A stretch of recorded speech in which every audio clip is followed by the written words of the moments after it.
take us on a short tour of Yeah, sure. your studio here, which you're not in very often? As we No, now this know. is yes, this is my home studio, which I'm in about 3 to 4 months a year. And matter of fact, I can. Let's take a look at what's on the easel right here. This is a almost finished piece. I've just blocked in the dragon, and this is coincidence as it's a female dragon. It's on an ocean scene, bright pinks and purple sunsets are reflecting. This is going to be for a young girl, commissioned by a collector of mine out of Massachusetts. Very different piece for me, you know, very gentle. I'm getting a lot of that this year. Between angels and this is really different. And I like it because it's challenging me, and it's great like that. And this is canvas. This is all done with acrylics. Here's an example of a piece. I actually did this painting, the original. It's finished at Origins 2 years, not this year, but last year, 2010. I actually did it at the show. I started it before the show and finished it there. And it's an actual chess tournament. That's a real chess tournament in play that I photographed in Ohio. I want it to be accurate because the last thing you want is chess players to come up and go, there's no way that move could have happened. You know, so I made sure that was accurate. And I call this Old Friends at Play. And it's basically, you know, the dragon's kicking Merlin's butt. I mean, you know, he's just like, all right, buddy, how many thousands of years have we played this game, you know, and over again. I constantly beat you every year, so I don't know what you keep trying for. And of course, the crystals are where the wizard will draw his power from, and the dragon, being organic, pulls it from nature. This is inside a treehouse, and in some ether world, whatever. Getting to the point of licensed products, and what I was mentioning a lot of illustrators can do with their art, this is an example of some of the calendars. This is the 2011 Dragon calendar. That's out. And then, of course, the prior years. And each year I have a few samples of the ones that I've done here. But here's where I had to come up with 12 different dragon images and try to make them unique. In fact, and that's where there's a challenge again, because how many times can you do this dragon over and over again? This is the European version. This is done by Weltbild, which is a German company. And so I actually have a dragon calendar out for this year and next year in Germany. Sadly, not here in the United States for next year. Unfortunately, I think borders had a lot to do with that. You know, a lot of publishers are hurting because of it here in the States. The Dragon Reaper. This is a piece, again, coming up with that concept where I was trying to think of a storyline. And what I came up with was, this is actually a noble knight, a noble dragon rider, who knew that his village was going to be coming upon the plague. And in a last-ditch effort to save his family as well as his village, he made a deal with the Reaper, that he would go into the service of the Reaper, become one of the Reapers, as long as he would spare his village and his family. So the Reaper, who's in the moon, agreed and said, I will give you this cloak, and when I ask you to put it on, you shall be metamorphosized into a Reaper, and you will be able to travel between the netherworld and the real world, ferrying the tainted souls. And so that's the whole storyline. Kind of like a kickback to what was before the Horseman of the Ghost Rider. You know, you knew the biker, you got the Horseman. Well, this is what happened before that. That was my concept to that. Really going outside the box here with this one. And this has become a very successful piece for me in licensing too. But Moonsong. It's the concept of the wolf and the dragon as one. If you read ancient Mayan cultures and you look into Quetzalcoatl, for instance, you know, who I've got hanging from my ceiling, the concept of the dragon leaving a portion of the soul with the white wolf to watch over man. And this is in ancient Indian culture, northern Indian culture, down to the South Americas. It's amazing. So I read about this stuff and I go, what a great idea for a painting. And so I try to put that together to make it work.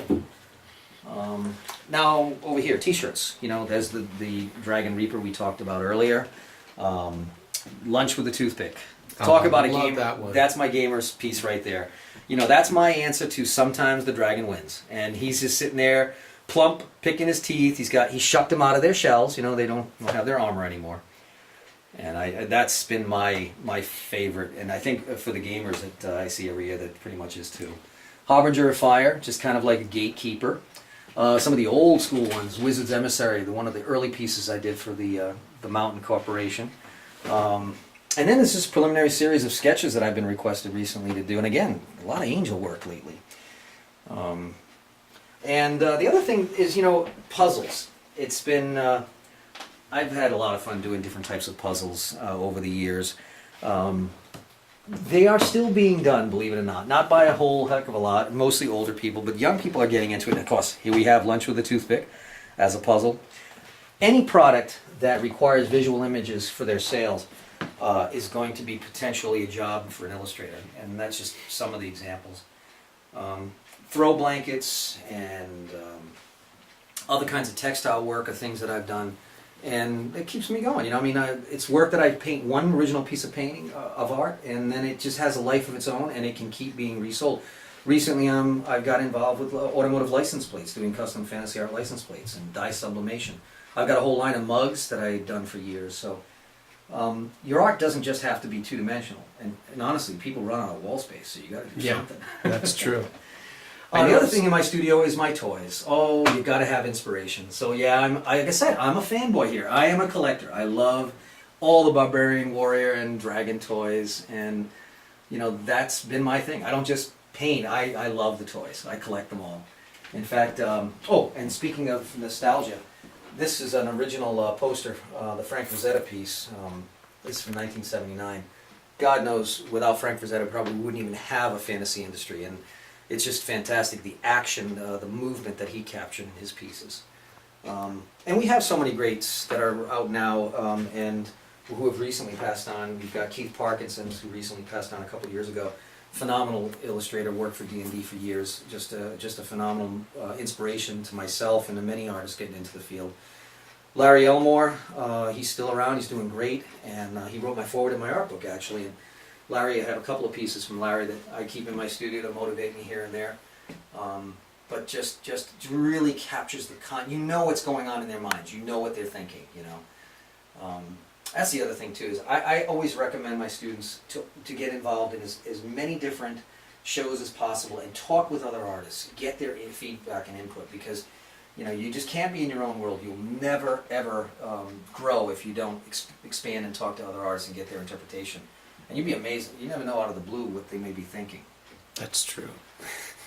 So, but anyways, yeah, this is my little studio, if you will, on the road. Not the big one, but it works. Now, is there a story behind this picture? Because this looks interesting. Well, that piece I did when I was 11 years old. Again, getting back to that day I saw the slideshow in school, and I was just totally motivated. I got home and took out books on Da Vinci and Raphael and Michelangelo, and studied anatomy from Gray's Anatomy and Frank Netter, medical journals and all.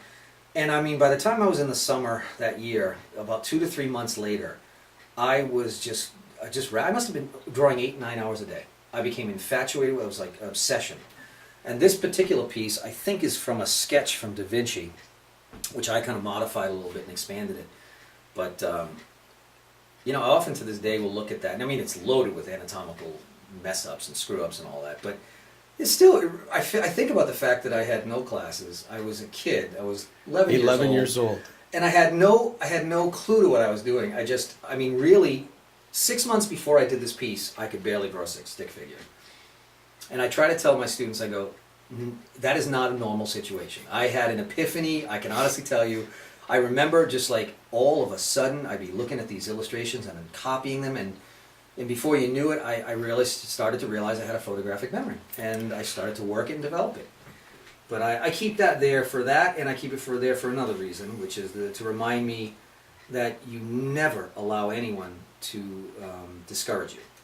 My art teacher that I had in junior high school was hell-bent on discouraging me. That's the kind of art I was doing, and I think now, if I had come across an 11-year-old student and that's what they were doing, I'd be honing their skills to the ends of the earth, and looking at a real serious, accomplished artist down the line.